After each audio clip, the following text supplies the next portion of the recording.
नमस्कार, मैं हूं संजय शर्मा। आप देख रहे हैं 4PM न्यूज़ नेटवर्क। पैसे कमाने के किस्से मैंने बहुत सुने थे। बहुत बहुत बड़े ठगों की कहानी सुनी थी कि ठग हैं, पलक झपकते ही पैसा गायब कर देते हैं। लेकिन मैं खुद भी जिससे फंसा मतलब बॉर्डर लाइन से छू के निकल आया। और उसके बाद जो मैंने वीडियो बनाया और फिर जो रिएक्शन आए, लोगों के संदेश आए, मैं सच में कांप गया। मुझे उम्मीद नहीं थी। सारा सेक्स का रैकेट, बड़े बड़े संभ्रांत लोग मछलियों की तरह फंसे हुए जाल में। देश में करोड़ों अरबों रुपए की वसूली हो रही है। देश का एक बहुत बड़ा स्कैंडल है ये।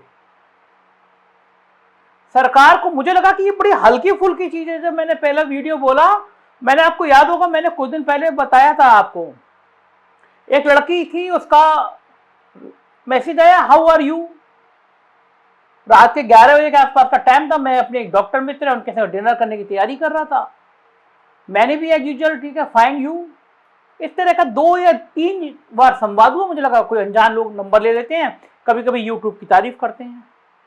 2 मैसेज के तत्काल बाद वीडियो कॉल आई। वीडियो कॉल देखते ही मैं समझ गया, क्योंकि मैंने कुछ जगह सुन रखा था। मैंने यू करके मोबाइल लिया जिससे मेरा फेस सामने ना आए। मैंने देखा तो लड़की अपने कपड़े उतारे हुए सेक्स कर रही थी। मैं चौंक गया। उसके बाद में लड़की ने कुछ पूछा वाछा कि कैमरा ऑन करो। मैंने फोन काट दिया और 1-1.5 घंटे बाद फिर एक ऐसा प्रयास हुआ। मैंने पूरा वीडियो इसलिए बना के डाला अपने यूट्यूब पे, आप देखेंगे, पिछला लिंक मिल जाएगा आपको, कि ये चेतना रहनी चाहिए। खासतौर से मुझे लगा कि जो बच्चे हैं, 18 साल से बड़े हो गए हैं, छोटे हैं, उनके मन में रहना चाहिए कि इस तरह की कोई वीडियो कॉल आए तो वो अटेंड ना करें।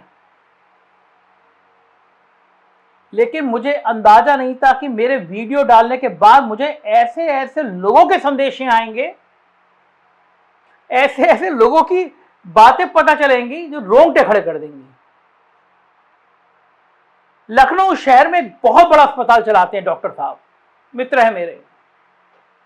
फोन किए, बोले संजय भाई, फंसते फंसते तो मैं भी रह गया।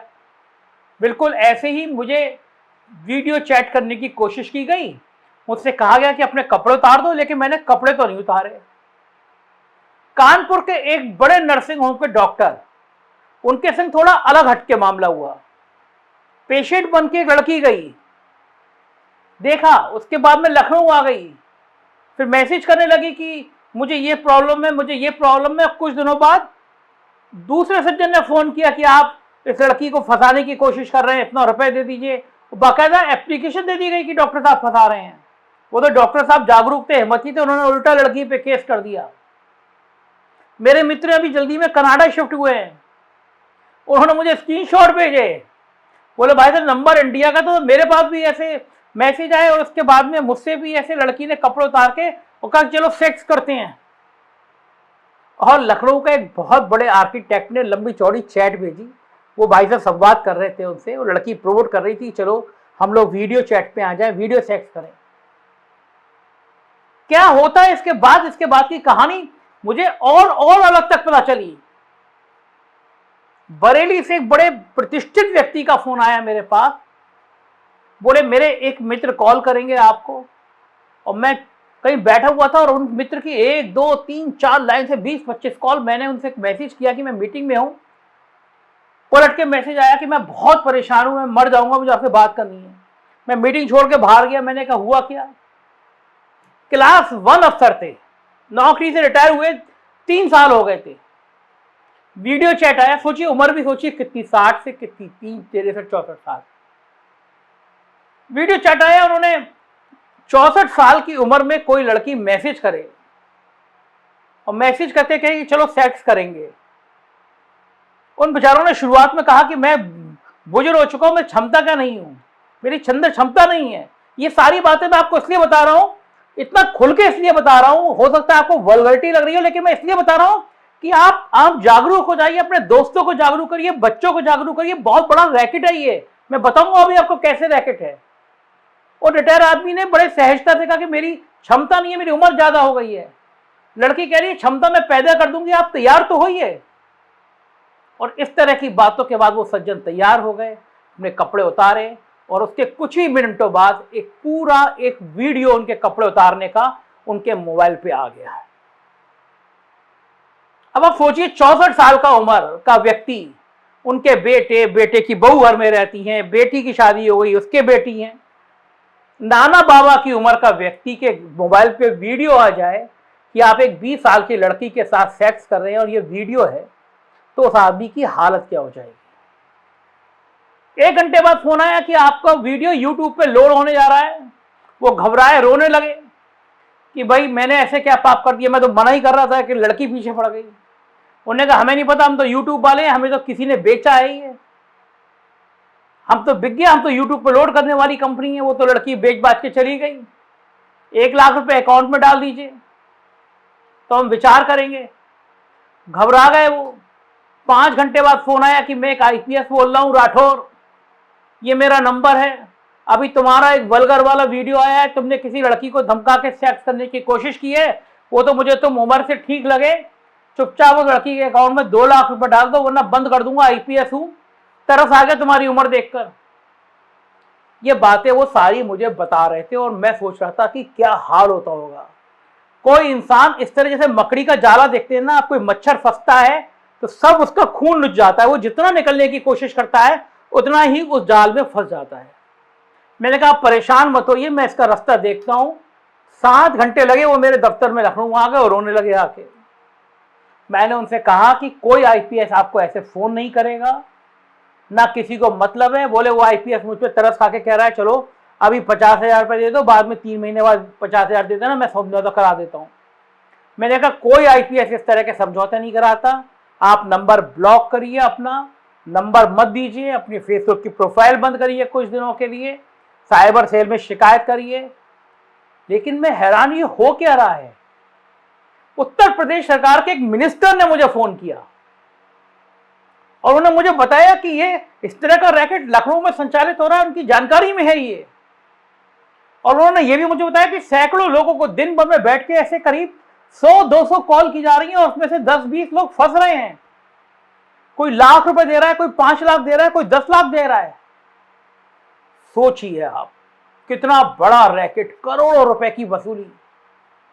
मैं ताज होटल में गया, मैंने वो लंच करना था मुझे, तो मैं गया ताज में, तो मैं जैसे ही घुसा तो एक सज्जन खड़े हुए, नमस्ते संजय जी। मैं कहना प्रणाम। आजकल होटल में मॉल में लोग पहचाने लगते हैं यूट्यूब की वजह से। मैं आके अपनी चेयर पे बैठा, 5 मिनट बाद उठ के आए, बोले भाई साहब कल जो आपने वीडियो बोला था लड़की वाला, उसने बिल्कुल मेरे अंदर मतलब रोमांच पैदा कर दिया, मैं खुद फंस चुका हूँ। मैं चौंका, मैं कहा आप भी फंसे हो? अब अपने परिवार के साथ थे। बोले हाँ भाई साहब देखिए उम्र है हमारी और हम भी ऐसे ही फंस गए, लड़की पैसे मांगने लगी, लेकिन मैंने सोचा कि भैया पैसे नहीं देने हैं इसको। मैंने तो हंसते हुए पूछा आपकी पत्नी को नहीं पता चला? बोले हमने फिर यही किया, हमने सबसे पहले पत्नी को बता दिया, माफ़ी मांग ली, हमको लगा कि इस तरह ब्लैकमेल होंगे तो होते ही रहेंगे। तो मैंने कहा ये बातें हम ऑन रिकॉर्ड कर सकते हैं, लोगों को जागरूक करने के लिए, पता चलना चाहिए कि लोग कैसे फंसते हैं। तो राजी हो गए। सुनिए ये सज्जन, नौजवान सज्जन है, लखनऊ में रहते हैं, बड़े व्यापारी हैं, किस तरह फंसे हैं सुनिए इनकी आप। नमस्कार, मैं ताज होटल में आया था लंच करने के लिए। तो मैं जब लंच कर रहा था, सामने मेज से परिवार के साथ बैठे हुए थे। ये सज्जन उठ के आए मेरे पास और उन्होंने मुझसे कहा कि कल जो आपने वीडियो बोला था वो लड़की वाला, वो बहुत अच्छा था, आपने लोगों को जागरूक किया और मेरे साथ भी ऐसा हुआ। तो मेरी इनकी पहली मुलाकात में चौंका और मैंने कहा कि क्या हुआ था। तो देखिए कभी कभी जब से वो वीडियो बोला है कल से अब तक उसको 1.5-2 लाख लोग को दे चुके हैं और मेरे पास कम से कम 200 लोगों के मैसेज आ चुके। कनाडा से मेरे एक दोस्त ने भेजा कि मेरे पास भी एक ऐसी लड़की की वीडियो कॉल आई थी और मुझे ट्रैप करने की कोशिश की। इसका मतलब पूरे देश में नहीं, विदेश में भी एक कोई रैकेट काम कर रहा है। तो मेरे साथ बैठूंगा भैया। भाई आपका शुभ नाम क्या है? आशीष वाजपेयी जी। आप मुझे आके बता रहे थे, बताइए कि वाक्य हुआ क्या था आपके साथ? मेरे पास एक व्हाट्सएप पे जो है मैसेज आया हेलो का। उसके बाद उस लड़की ने मुझसे बोला कि वीडियो कॉल करते चैट करते हैं। तो मैंने बोला कि ठीक है चैट करने के, भाई कोई लड़की ऑफर कर रही है तो इस उम्र में भाई स्वाभाविक सी चीज़ है। तो मैंने उसको एक्सेप्ट किया, मैंने उसको वीडियो को एक्सेप्ट किया वीडियो कॉल पे। उसके उपरांत जो है उसने अपना कपड़ा वपड़ा उतार करके वही सब ड्रामा शुरू किया, जो कि हाँ स्वाभाविक है। स्वाभाविक चीज़ है।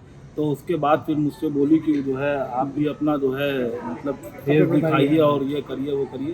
तो मैंने फेस दिखाया, भाई मैं उसको देख रहा था क्योंकि सामने मेरा कैप्चर हो गया। तो उसने फिर मुझसे जो है 15 मिनट बाद मुझको 10-5 मैसेज आए कि आप जो है इसमें इस अकाउंट में इतना पैसा डाल दिए, इस अकाउंट में इतना डाल दिए, नहीं तो मैं आपके व्हाट्सएप या जो है फेसबुक के अकाउंट पे सबको लिंक कर दूँगी ये वीडियो जो कैप्चर की है। तो मैंने उससे बोला मैं पैसा नहीं दूँगा, आपको जो करना हो कर दीजिए, भाई क्या होगा, ये तो सभी करते हैं। हाँ ठीक है, मैंने कहा होगा तो होगा, किसी के गलत उसमें फंसूंगा नहीं। बिल्कुल सही है, एकदम सही है। उसके बाद अगले दिन जो है दोपहर 2 बजे उसने मुझको एक नंबर से कॉल आया, दिल्ली के नंबर से, और उसने मुझे अकाउंट एक्सिस बैंक के भेजे डिटेल कि इसमें आप पैसा जमा कर दीजिए। तो वो उसमें अकाउंट में जो डिटेल थी किसी व्यक्ति मेल पर्सन के नाम से थी, लड़की के नाम से नहीं थी। तो उस पर मैंने जो है कहा कि मैं कुछ भी नहीं जमा करूँगा, मेरा पैसा नहीं है। फिर उसने मुझसे जो है कहा कि मैं जा रही हूँ FIR कराने, और किसी एक DCP बन करके कोई बंदा बोला कि मैं DCP बोल रहा हूँ, आपके खिलाफ कंप्लेन आई है। तो मैंने खुद बोला उसको कि मैं कमिश्नर ऑफिस में बैठा हूँ और आपके खिलाफ मुकदमा पंजीकृत कराने जा रहा हूँ। जिसके बाद से वो लोग मुझको दोबारा फ़ोन नहीं किए। ये मेरे साथ घटना हुई और 1 साल पहले हुई। अच्छा, आपको जिससे उसने ये कहा कि आपका ये वीडियो मैं वायरल कर दूंगी, और आपको डर लगा? 5 मिनट तो लगा, लेकिन उसके बाद फिर मैंने दवा ली डर की, और उसके बाद फिर डर की दवा ली, डर के आगे फिर जीत है। मैंने कहा 2-4 पैक लगाया, वही दारू पी की हिम्मत आई। फिर हिम्मत आई, मैंने कहा जो होगा तो होगा। जब मैं गलत नहीं हूँ, मैंने किया तो है नहीं। अब वीडियो पे कोई आदमी कोई बात कर रहा, सामने क्या करने लगे इस पे मेरा अधिकार नहीं आपको ये है नहीं बॉस। लगा कि आपको ये लगा कि वीडियो पत्नी तक आ गया तो क्या हाल होगा? नहीं, हम बहुत फ्रैंक हैं, मुझे कोई डर नहीं। बता दिया आपने? नहीं बताया भी नहीं, अगर कोई घटना होती तो बताते, जब दब गई तो दब गई। बच गए। तो देखिए, मैं आपसे यही कल वीडियो जो मेरा बनाने का मकसद यही था कि पूरे कल मैंने बता रहा हूँ, कल इससे इतने मैसेज आ रहे हैं, तो मेरा मकसद यही था जागरूक बनिए। गलती हो गई, मैंने कल भी अपने वीडियो में कहा था, जो आशीष जी कह रहे हैं कि मानव स्वभाव है, कोई सामने से लड़की आएगी मॉडल जैसी, वो मैं ये कह रहा हूँ। देखिए, हम लोग ढोंगी लोग हैं, एक्सेप्ट नहीं करते हैं। कल मैंने कल वीडियो में भी कहा था, 90% पुरुष ऐसे होंगे, अगर हाय हेलो आ रहा है और डीपी में कोई सुंदर लड़की की फोटो लगी है तो जरूर डीपी की फोटो देखेंगे, उससे संवाद करेंगे।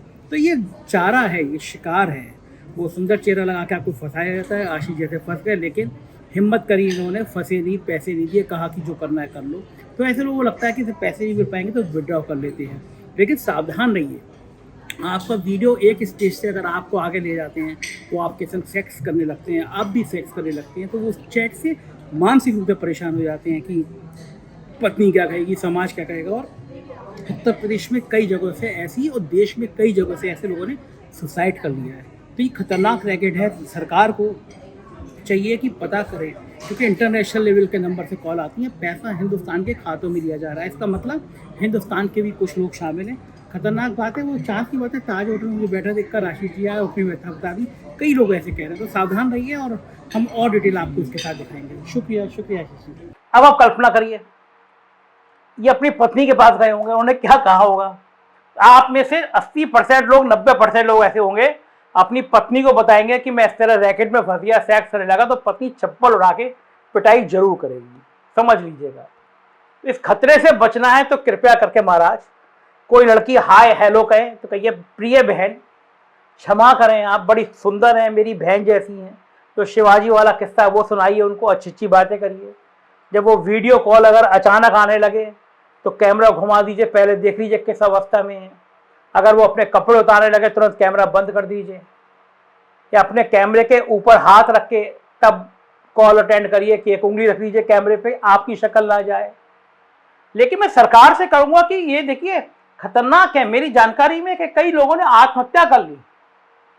आदमी परेशान हो जाता है, शुरू में पैसे देंगे, डिमांड बढ़ती जाएगी। आप तुम ये सोचिए कि अगर उन्होंने 1 लाख रुपये मांगा, आपने कहीं से घर भर बेच के दे दिया तो वो मान जाएंगे।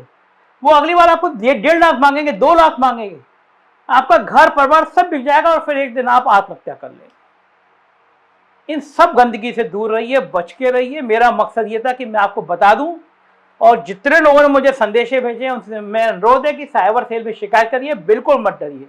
सेक्स कोई टेबू नहीं। अगर आपका वीडियो बन भी गया, बड़े बड़े लोगों के बने हैं, अभिषेक मनु सिंघवी कांग्रेस के प्रवक्ता, एक वकील साहब को जज बनाने के लिए सेक्स कर रहे थे, वीडियो आया, हंगामा मच गया, कुछ दिन गायब रहे, फिर आ गए।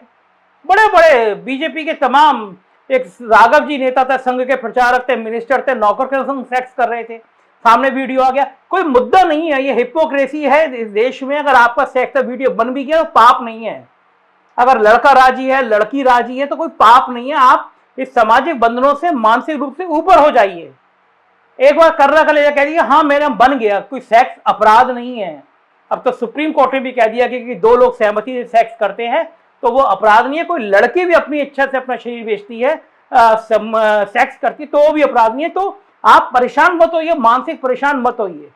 समाज सब भूल जाता है। आप अपने आप को आत्महत्या करना, घर परिवार बेच देना, ये सब मत करिए। पुलिस के पास जाइए, हौसला बढ़ाइए। गलती हो गई, दोबारा गलती ना हो, इसका हिम्मत बनाइए और मुझे बताइएगा। मैं जो मदद आपकी कर सकता हूं जरूर करूंगा।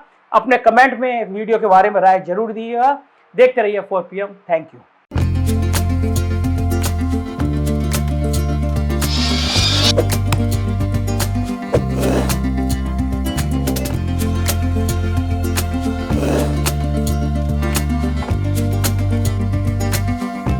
you